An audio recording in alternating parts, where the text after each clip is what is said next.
ప్రభుత్వం చెప్పింది చేసిన ప్రభుత్వం, నమ్మకానికి అమ్మ వంటి ప్రభుత్వం.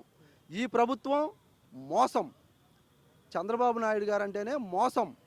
జగన్మోహన్ రెడ్డి గారంటే చెప్పింది చేసే వ్యక్తి, మడమ తిప్పని నేత.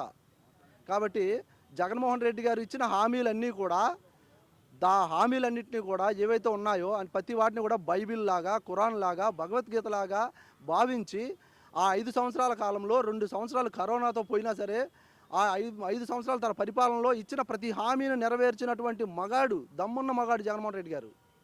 అది ఇప్పుడు చంద్రబాబు గారు చేయట్లేదు హామీలు, ఏమనుకుంటున్నారు జనాలు? అదే చెప్తున్నాను కదా, ప్రతి ఒక్కరు కూడా వ్యాపారం, ఏ ఒక్కరు సుఖంగా లేరు ఈ కూటమి ప్రభుత్వంలో. వ్యాపారస్తులు ఏదో అద్భుతాలు జరిగిపోతాయి చంద్రబాబు నాయుడు గారు వస్తే అనుకున్నారు. వాళ్ళందరూ కూడా ఈ రోజున కొనేవాళ్ళు లేరు. ప్రజల్లో డబ్బు అనేది సర్క్యులేట్ అవుతేనే కదా వ్యాపారాలు బాగుంటాయి.